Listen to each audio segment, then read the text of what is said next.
पहलवान गुरुदीन महिला महाविद्यालय से मैं रंजना श्रीवास्तव पहलवान गुरुदीन ग्रुप ऑफ कॉलेज के यूट्यूब चैनल पर आपका स्वागत करती हूँ। एक बार फिर आज उपस्थित हुई हूँ एक नए टॉपिक के साथ। आज हम सब लोग BA 4th सेमेस्टर विषय समाजशास्त्र पेपर भारतीय समाज की समस्याएं एवं विकास के मुद्दे से वैश्वीकरण टॉपिक लेकर उपस्थित हुई हूँ। आज हम सब लोग वैश्वीकरण का अर्थ, वैश्वीकरण के लाभ एवं उसकी हानियों के विषय में चर्चा करेंगे। तो आइए देखते हैं वैश्वीकरण क्या होता है, वैश्वीकरण का अर्थ। तो वैश्वीकरण जब विश्व के सभी देश व्यापार के लिए उदारीकरण का नीति अपनाते हैं तब विश्व के सभी बाजारों का एकीकरण हो जाता है, जिसे वैश्वीकरण कहा जाता है। इसमें उदारीकरण का नीति अपनाने की बात हो रही है। तो उदारीकरण की नीति क्या होती है उसको देखते हैं। उदारीकरण जैसे नियमों और कानूनों को लचीला एवं सरल बनाना। जैसे अपना देश है, भारत देश है, इसमें अगर किसी दूसरे देश के व्यक्ति आकर अपना व्यापार करना चाहते हैं तो हमारे भारत देश का नियम बहुत सख्त है, जिसकी वजह से वो यहाँ आकर अपना व्यापार नहीं कर पाते हैं। तो हमें अपने देश या हम किसी भी विश्व में किसी भी देश में जाकर अपना व्यापार, अपना उद्योग कर सकते हैं। उसके लिए अपने देश के नियमों और कानूनों को थोड़ा लचीला और सरल बनाना ही वैश्वीकरण कहलाता है। वैश्वीकरण की प्रक्रिया के अंतर्गत किसी विशेष देश की कंपनी अपने देश के अलावा अन्य किसी देश में अपना उद्योग स्थापित कर सकती है तथा उत्पादित माल को बेच सकती है।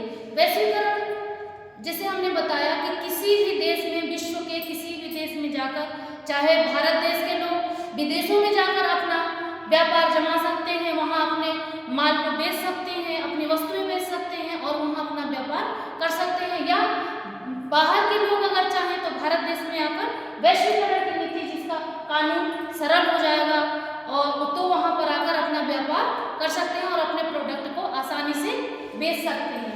आइए देखते हैं वैश्वीकरण के लाभ। वैश्वीकरण के लाभ में सबसे पहला है जीवन स्तर में वृद्धि। तो जीवन स्तर में किस प्रकार की वृद्धि होगी? जैसे कोई देश है, वहाँ पर केवल एक ही हॉस्पिटल रहता है, तो एक हॉस्पिटल है तो जितनी जनता है वहाँ के सब लोग एक ही हॉस्पिटल में जाती है।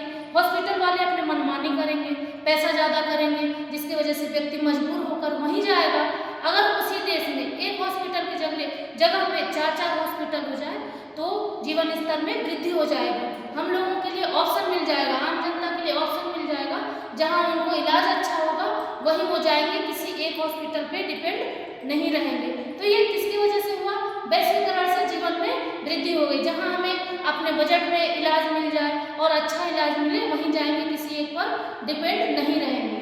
कोई भी मोबाइल की कंपनियां हैं अपने देश में, अगर एक ही मोबाइल की कंपनी है तो हम लोग एक ही मोबाइल की कंपनी पे जाते हैं और सभी के पास एक ही मोबाइल कंपनी के मिलते हैं, जिससे वो चाहे अपने मनमानी भाव बढ़ा देता है तो हम सबको मजबूरी में लेना पड़ता है। अगर वही 2-4 मोबाइल की कंपनियां आ जाएं और सस्ते माल बेचने लगे तो हमें प्रेशर नहीं रहेगा कि नहीं किसी एक ही दुकान से लेना है। हम लोग अपने मनमाने चाहे जिस दुकान से मोबाइल खरीद सकते हैं। तो इससे अपने जीवन स्तर में वृद्धि हो जाती है।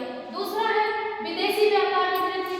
विदेशी व्यापार में आयात निर्यात में जो प्रतिबंध लगाए जाते हैं तो वो प्रतिबंध वैश्वीकरण के द्वारा हटाने से हम किसी भी देश में जाकर अपना व्यापार कर सकते हैं।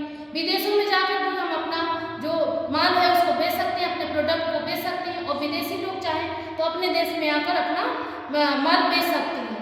तीसरा है विदेशों में रोजगार के अवसर।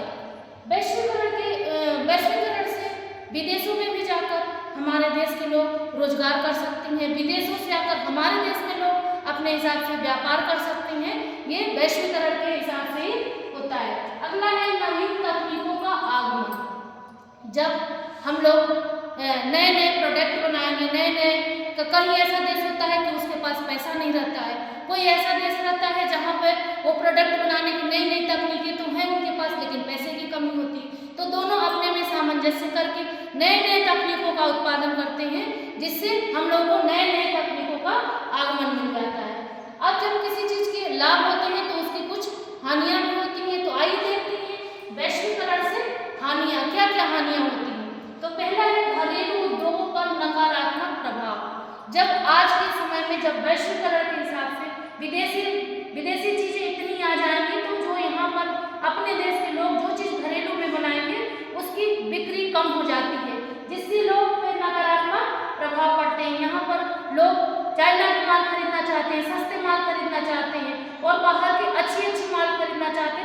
बने चीज़ों को लोग कम पसंद करते हैं और कम खरीदना चाहेंगे, तो इससे घरेलू उद्योगों पर नकारात्मक प्रभाव पड़ेंगे, क्योंकि वहाँ के लोग बेरोजगार हो जाएंगे।